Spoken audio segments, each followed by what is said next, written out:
जरा सोचो, अगर तुम्हें एक लड़की से प्यार हो जाए और बाद में पता चले कि ये तो फ्यूचर से आई एक रोबोट है। कुछ ऐसा ही होता है जीरो के साथ। कहानी की शुरुआत होती है 2008 में, जहां जीरो नाम का एक लड़का उदास घूम रहा था क्योंकि वो हर साल अपना बर्थडे अकेले ही मनाता था। वो खुद ही अपने लिए एक तोहफा खरीदने गया और उसे अपने पिछले जन्मदिन की याद आ गई। उस दिन इसी मॉल में उसे एक सुंदर लड़की मिली थी जो उसे देखकर न जाने क्यों मुस्कुरा रही थी। उसने मॉल से कपड़े चुराए और किसी को पता तक नहीं चला।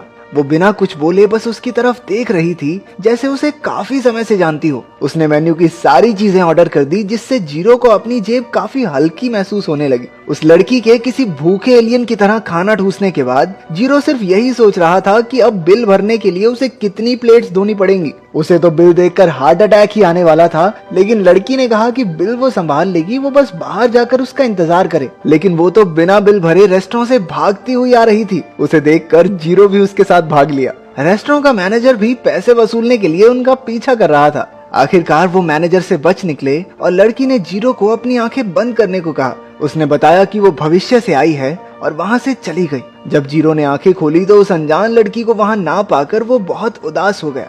इधर प्रेजेंट में जोरदार बिजली कड़कने लगी जो सड़क पर एक जगह इकट्ठा हो रही थी। जब बिजली हटी तो वहाँ से वही लड़की फिर से निकली जो एक साल पहले आई थी। चलते चलते वो कुछ बदमाशों के पास पहुंच गई जो अपना चोरी किया हुआ सामान टटोल रहे थे। लड़की को अकेला देखकर उन्होंने उसे घेर लिया। उसने उनके लीडर को पकड़कर जबरदस्त ताकत से दूर फेंक दिया। एक गुंडा जो खुद को ब्रूसली समझ रहा था, उसके एक ही मुक्के में ढेर हो गया। इसके बाद उसने एक मॉल में जाकर काफी कपड़े उठाए और मैनेजर्स के रोकने पर उन्हें बिजली के झटके से बेहोश कर दिया।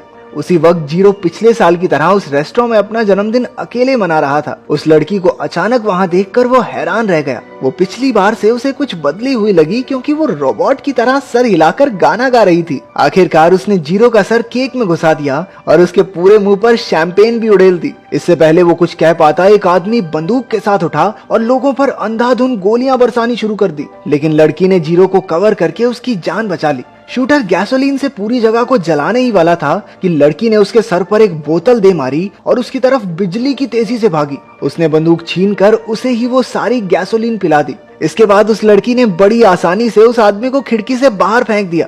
शूटर अब गैसोलीन की उल्टी कर रहा था कि ऊपर से एक जलती हुई सिगरेट उस पर आ गिरी और वो पल भर में जलकर राख हो गया। इसके बाद दोनों जीरो के घर पहुंचे और वो फटाफट कमरे से टिश्यू पेपर्स और बिकिनी पोस्टर्स हटाने लगा। तभी लड़की की आंखों से एक अजीब सी रोशनी निकली जिसमें एक बूढ़ा आदमी दिख रहा था। पता चला कि असल में वो लड़की एक एडवांस रोबोट है जिसे भविष्य के जीरो ने खुद को बचाने के लिए भेजा था। बूढ़े जीरो ने वर्तमान समय के जीरो को बताया कि जल्द ही एक बहुत बड़ा हादसा होने वाला है जिससे उसे ये रोबोट ही बचाएगी। असलियत सुनकर जीरो के होश उड़ गए। कुछ देर बाद उसने रोबोट के करीब आने की कोशिश की, लेकिन उससे पहले ही उसने जीरो को बिजली का झटका देकर बेहोश कर दिया। अगले दिन से वो हर पल उसके साथ ही रहने लगी। जब उसे पता चला कि जीरो क्लास के लिए लेट हो रहा है तो वो उसे उठाकर गोली की स्पीड से भागी। वो इतनी तेज थी कि ऐसा लग रहा था मानो सारी दुनिया स्लो मोशन में चल रही हो। अपनी तेजी से उसने जीरो को सही समय पर क्लास में पहुंचा दिया।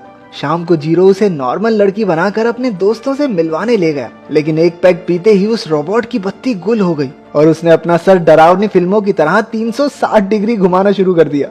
जीरो जल्दी से उसे वहां से लेकर निकल गया, जबकि उसके दोस्तों को अपनी आंखों पर विश्वास ही नहीं हो रहा था। अगले दिन जीरो काम पर था जब सड़क पर एक ट्रक ड्राइवर ट्रक चलाते हुए सो गया। ट्रक तेजी से एक छोटे बच्चे की तरफ बढ़ ही रहा था, लेकिन ऐन मौके पर उस रोबोट ने बिजली की रफ्तार से जाकर बच्चे को बचा लिया। उसके साथ इतना वक्त बिताने के बाद जीरो उसके प्यार में गिरने लगा। वो उसे अपनी गर्लफ्रेंड की तरह कपड़े पहनाता और कभी कभी उसके करीब जाने की कोशिश भी करता, लेकिन अपनी रोबोट भी सख्त लौंडिया है। लुच्ची हरकतें करने पर वो जीरो को बढ़िया फटके दिया करती, लेकिन इतनी ताकतवर रोबोट गर्लफ्रेंड होने के कई फायदे भी थे। एक दिन जब जीरो के कुछ पैसे बस के नीचे गिर गए तो उसने बस को ही उठा दिया कि कोई नहीं बेबी, आराम से निकाल लो। वो एग्जाम्स के लिए पढ़ाई करने के लिए भी उसकी आंखों में बने प्रोजेक्टर्स का इस्तेमाल करता। इस सब के अलावा जीरो भी उसका पूरा ख्याल रखता था, लेकिन रात के समय वो न जाने कहां चली जाती थी। उसके लौटने पर अक्सर उसके चेहरे पर मिट्टी लगी होती थी जो जीरो की समझ से बाहर था। असल में वो रात भर लोगों को हादसों से बचाती फिरती थी। पिछली रात एक बिल्डिंग आग से तबाह हो गई थी, लेकिन किसी की जान नहीं गई क्योंकि उस रोबोट ने सही समय पर पहुंचकर सबकी जान बचा ली। एक दिन उसने जीरो से कहा कि वो एक बार अपने गांव जरूर वापस जाकर आए, क्योंकि भविष्य में बूढ़ा होकर वो वहां ना जाने के लिए बहुत अफसोस महसूस करता था। अपने गांव की बात सुनते ही जीरो फूट फूट कर रोने लगा। क्योंकि बचपन में ही उसका गांव एक जोरदार भूकंप में पूरी तरह तबाह हो गया था। लेकिन रोबोट ने उसे समझाया कि वो भूकंप आने से पहले के समय में भी जा सकते हैं। वो तुरंत गांव के लिए निकल गए और वहां पहुंचकर जीरो ने देखा कि सब एकदम पहले जैसा ही था। उसने छोटे जीरो और अपनी माँ को भी वहां देखा। उसे बचपन में खजाने के तौर पर छिपाई हुई एक तस्वीर भी मिली, जिसे देखकर उसकी आंखें भर आई। उसने रोबोट का दिल से शुक्रिया अदा किया। इसके बाद वो वर्तमान समय में लौट आए। अब जीरो सोच रहा था कि क्या रोबोट के दिल में भी उसके लिए प्यार है या ये सब सिर्फ उसी के मन में चल रहा था। अगले दिन उसने टीवी पर देखा कि पुलिस ने एक स्कूल को चारों तरफ से घेर लिया था, क्योंकि वहाँ एक आतंकी ने बच्चों को बंदी बना रखा है। अचानक एक लड़की बिल्डिंग में बेहद तेज रफ्तार से घुसी और उस क्रिमिनल को पकड़कर सीधा खिड़की से बाहर फेंक दिया। पुलिस ने उसे अरेस्ट कर लिया, जिसे देखकर जीरो बहुत खुश हुआ, क्योंकि उसकी गर्लफ्रेंड तो एक सुपर हीरो निकली। अब वो उसके प्यार में लट्टू हो चुका था। वो उसे किस करने लगा, लेकिन रोबोट में फीलिंग्स नाम की कोई चीज ही नहीं थी। वो बेहद दुखी हो गया। वो जान गया था कि रोबोट कभी उसके लिए वैसा महसूस नहीं करेगी जैसा वो उसके लिए करता है। लेकिन प्यार व्यार के सामने लॉजिक चलता कहाँ है। तो वो रोबोट को जेलस फील कराने के लिए एक दूसरी लड़की से इश्क फरमाने लगा। लेकिन इस बात से उस पर कोई असर नहीं हुआ। जब बाहर जाकर उसने उस दूसरी लड़की को किस करने की कोशिश की तो उसने जीरो को जोरदार थप्पड़ दे मारा। ये देखकर रोबोट ने लड़की को उठाया और हवा में घुमाकर पानी में फेंक दिया। इससे जीरो को बहुत गुस्सा आया और वो जोर जोर से उस पर चिल्लाने लगा। अब वो उसी जगह पहुंच गए थे जहां उन्होंने पिछले साल एक दूसरे को अलविदा कहा था। जीरो ने रोबोट से अपनी आंखें बंद करने को कहा और गुस्से में वहां से निकल गया। अब जीरो नॉर्मल जिंदगी बिताने लगा, लेकिन उसे अब भी रोबोट की कमी तो महसूस होती थी। रोबोट भी उसके मना करने के बावजूद जीरो की सेफ्टी के लिए उस पर नजर रखती थी। उसने जीरो के लिए एक पालतू बिल्ली भी भेजी ताकि उसे अकेलापन महसूस ना हो। एक दिन जब जीरो अपने फ्लैट में था तो अचानक से भयंकर भूकंप आ गया, जिसकी वजह से पूरी बिल्डिंग हिलने लगी।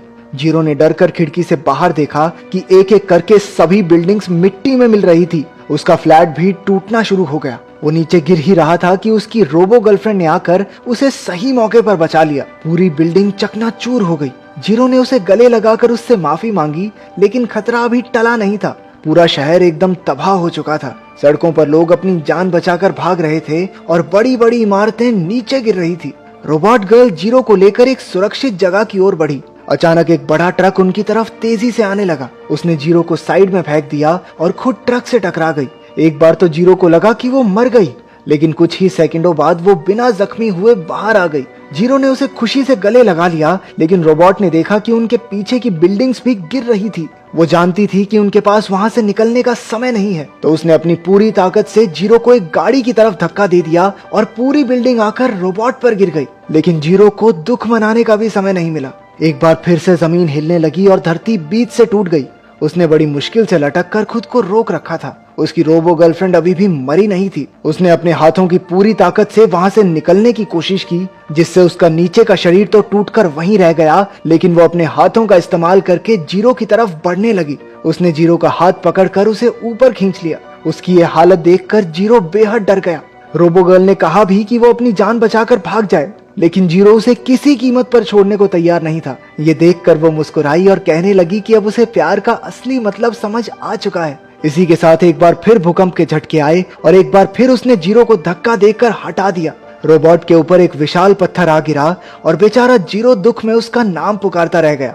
भूकंप के खत्म हो जाने के बाद जीरो ने मलबे में अपनी गर्लफ्रेंड की तलाश शुरू की, जहां उसे उसका हाथ मिल गया। उसने रोबोट को गले लगा लिया, लेकिन वो तो खुद को कुर्बान कर चुकी थी। जीरो ने रो रो कर उसे उठने को कहा, लेकिन अफसोस ऐसा कुछ हुआ नहीं।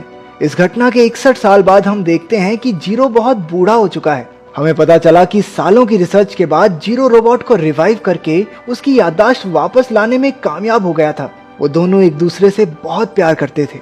उन्होंने जीरो का जन्मदिन भी मनाया, जहां एक बार फिर से रोबोट ने उसका सर केक में दे मारा। वो हाथ पकड़कर सूरज को ढलते हुए देख रहे थे कि जीरो ने अपनी आखिरी सांस ली। कई साल बाद एक लड़की किसी म्यूजियम में आई हुई थी, जहां उसने देखा कि हूबहू उसके जैसी दिखने वाली रोबोट वहां रखी गई थी। बोली के दौरान उस लड़की ने सबसे ज्यादा दाम देकर उस रोबोट को खरीद लिया। उसने रोबोट की सभी यादों को देखा, जिससे उसे भी धीरे धीरे जीरो से प्यार हो गया। इसलिए उसने समय में पीछे जाकर जीरो से मिलने का फैसला किया। ये वही लड़की है जिसे हमने कहानी की शुरुआत में देखा था। जीरो को देखते ही वो उसके प्यार में पड़ गई थी, लेकिन कुछ कह नहीं पाई, क्योंकि वो जानती थी कि उसे अपने समय में वापस जाना होगा। उसने जीरो को आंखें बंद करने को कहा था ताकि वो उसके आंसू न देख सके, और वो वहां से रोती हुई चली गई। जब जीरो मलबे में रोबोट को ढूंढ रहा था तब वो उसके पास गई, क्योंकि असल में वो अपनी दुनिया में लौटी ही नहीं थी। अब उसने फैसला कर लिया था कि वो अपनी पूरी जिंदगी इसी समय में जीरो के साथ बिताएगी।